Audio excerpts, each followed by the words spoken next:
খবর শুনছেন আজকের সংবাদ ইউটিউব চ্যানেল থেকে। জানাবো আজকের বাছাই করা 12টি গুরুত্বপূর্ণ তাজা খবর। খবরের শুরুতেই দেখে নেব আজকের সংবাদ শিরোনাম। ইউনূসের জঙ্গি সরকারকে সরিয়ে ফিরব আমরাই, প্রত্যয়ী শেখ হাসিনা। ঈদের দিন স্ত্রীকেই গলা কেটে জবাই করলেন পাষণ্ড স্বামী, কোথায় ঘটল হারহিম কাণ্ড? চীনে মিলল করোনার নয়া প্রজাতি, ফের অতিমারির আশঙ্কায় গবেষকরা। ইউনূসের নির্বাচন ঘোষণার পরই ফের চরমে অস্থিরতা, ডিসেম্বরেই ভোট চেয়ে আন্দোলনের ডাক বিএনপির। উত্তরের পর দক্ষিণ, জুনেই নন্দীগ্রামে মোদি, ফের বঙ্গ সফরে আসছেন প্রধানমন্ত্রী। ইউনূস নির্বাচন করোনার লোক নয়, অডিও বার্তায় গর্জে উঠলেন হাসিনা। ইউক্রেনের হামলার পাল্টা 400 ড্রোন, 40 মিসাইল ছুড়ল রাশিয়া, হাহাকার ইউক্রেনে। হাইকোর্টের কড়া পদক্ষেপ, আবার জেল কুণাল ঘোষের। প্রধানমন্ত্রী মোদিকে কেন G7-এর আমন্ত্রণ, কানাডার প্রধানমন্ত্রীর স্পষ্ট জবাব। টাকা নিয়ে মামলা ধামাচাপার চেষ্টা, ফের অভয়ার বাবা মায়ের নিশানায় সিবিআই। এবার ট্রাম্পকে শায়েস্তা করতে রাজনীতিতে মাস্ক, জানিয়ে দিলেন দলের নাম। দেশে আসছে এলন মাস্কের স্টারলিং ইন্টারনেট, ভারতের বাজারে কত দাম হতে পারে? বিস্তারিত খবর শোনানোর পূর্বেই আপনাদের কাছে করব একটি ছোট্ট অনুরোধ। আমাদের চ্যানেলে নতুন হয়ে থাকলে চ্যানেলটি সাবস্ক্রাইব করবেন। আসছি বিস্তারিত খবরে। আবারও বাংলাদেশের অন্তর্বর্তীকালীন সরকারকে এক হাত, সে দেশের ক্ষমতাচ্যুত প্রধানমন্ত্রী শেখ হাসিনার। দীর্ঘ অডিও বার্তায় মোহাম্মদ ইউনূস নেতৃত্বাধীন বাংলাদেশ সরকারের প্রবল সমালোচনায় সরব আওয়ামী লীগের সর্বোচ্চ নেত্রী। ইউনূস গত 8 মাসে বাংলাদেশের অর্থনীতি ধ্বংস করেছে, ফের সোচ্চার মুজিব কন্যা। ইউনূসের সরকারকে ক্ষমতা থেকে সরিয়ে আবারও বাংলাদেশে আওয়ামী লীগের সরকার তৈরি হবে বলে আশাবাদী শেখ হাসিনা। ঈদের দিনই ভয়ানক ঘটনা, স্ত্রীর গলা কেটে নৃশংসভাবে হত্যা করল পাষণ্ড স্বামী। হারহিম কাণ্ড লালমনিরহাট পাটগ্রাম উপজেলায়, যেখানে পারিবারিক কলহের জেরে আমি বেগম নামক একজন গৃহবধূকে গলা কেটে খুন করলেন নরপিশাচ স্বামী। ছাগল গরু জবাই করতে গিয়ে স্ত্রীকেই জবাই করে দিলেন স্বামী। গৃহবধূর বয়স মাত্র 19 বছর। স্ত্রীকে খুন করেই পালিয়েছেন স্বামী হাসিবুল। নৃশংস হত্যাকাণ্ডটি ঘটেছে পবিত্র ঈদুল আজহার দিন, অর্থাৎ শনিবার 7ই জুন সকালে লালমনিরহাট উপজেলার কুচলিবাড়ি ইউনিয়নের 6 নম্বর ওয়ার্ডের মেম্বার পাড়া গ্রামে। করোনার আতুরঘর চীনে মিলল মারণ ভাইরাসের নতুন ভ্যারিয়েন্ট HQ5CoV-2 নামে। এই নয়া প্রজাতির মিউটেশন একটু এদিক ওদিক হলেই ফের ভয়াবহ হয়ে উঠবে ভাইরাসটি, যার জেরে আবার শুরু হতে পারে অতিমারি। হু হু করে ছড়াচ্ছে আক্রমণ, মৃত্যু হতে পারে লক্ষ লক্ষ মানুষের, হতে পারে লকডাউনও, এমনই জানিয়ে সতর্ক করেছেন চীনের বিজ্ঞানীরা। 2026 সালের এপ্রিল মাসের প্রথমার্ধে নির্বাচন হবে। শুক্রবার জাতির উদ্দেশ্যে ভাষণ দেওয়ার সময় এমনটাই ঘোষণা করেছেন বাংলাদেশের অন্তর্বর্তী সরকারের প্রধান উপদেষ্টা মোহাম্মদ ইউনূস। কিন্তু সেই তারিখ মানতে নারাজ বিএনপি। তারা পরিষ্কার জানিয়ে তাদের দাবি মতো ডিসেম্বরেই নির্বাচন করতে হবে, অন্যথায় তারা আন্দোলনের পথে নামবে। রাস্তা অবরোধের হুঁশিয়ারিও দেওয়া হয়েছে। বছর ঘুরলেই রাজ্যে বিধানসভা ভোট, তার আগে রণনীতি সাজাতে তৈরি করে দিয়েছে বিজেপি। মে মাসেই আলিপুরদুয়ারে সভা করেছেন প্রধানমন্ত্রী নরেন্দ্র মোদী।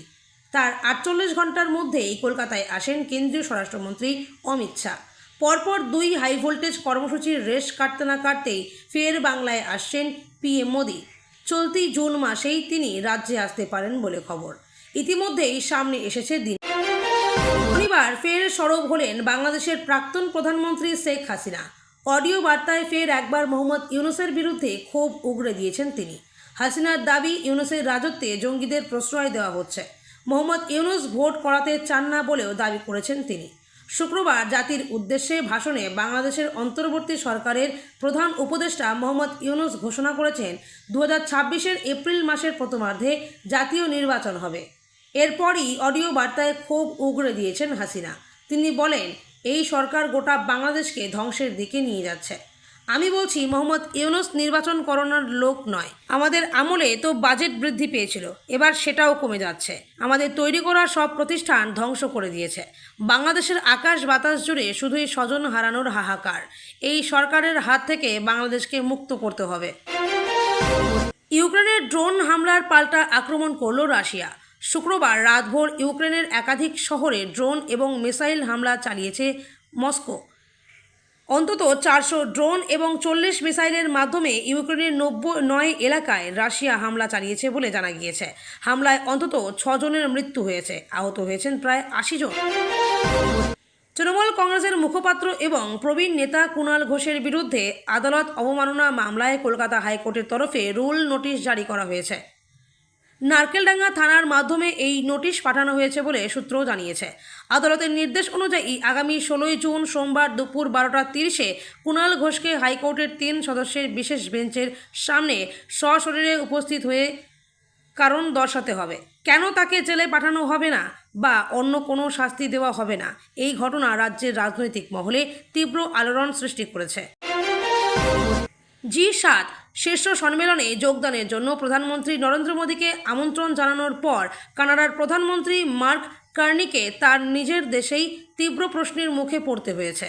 এক রিপোর্টার খালিস্তানি সন্ত্রাসী হরদীপ সিং নিজ্জরের হত্যার প্রসঙ্গ টেনে এই আমন্ত্রণ নিয়ে প্রশ্ন তোলেন, কিন্তু কানাডার প্রধানমন্ত্রীও এর কড়া জবাব দেন। তিনি স্পষ্ট বলেছেন যে কিছু দেশের একসঙ্গে থাকা জরুরি এবং ভারত বিশ্বের 5ম বৃহত্তম অর্থনীতি। ফের কেন্দ্রীয় তদন্তকারী সংস্থার বিরুদ্ধে ক্ষোভ উগরে দিলেন অভয়ার বাবা মা। টাকার বিনিময়ে সিবিআই মামলা ধামাচাপা দেওয়ার চেষ্টা করছে বলেই অভিযোগ তাদের। এ বিষয়ে হস্তক্ষেপ করার আর্জি জানিয়েছে প্রধানমন্ত্রী নরেন্দ্র মোদী এবং রাষ্ট্রপতি দ্রৌপদী মুর্মুকে চিঠিও লিখেছেন তারা। পরম বন্ধু থেকে চরম শত্রু। মার্কিন প্রেসিডেন্ট ডোনাল্ড ট্রাম্প ও টেসলা কর্তা এলন মাস্কের সম্পর্কে আশ্চর্য পরিণতি দেখছে গোটা বিশ্ব। এমনকি এবার ট্রাম্পকে সমঝে দিতে রাজনীতির ময়দানে নামতে চলেছেন মাস্ক। শনিবার এক্স হ্যান্ডেলে একটি সমীক্ষা চালান তিনি। মার্কিন নাগরিকদের প্রশ্ন করেন, আমেরিকায় কি একটি নতুন রাজনৈতিক দলের প্রয়োজন রয়েছে?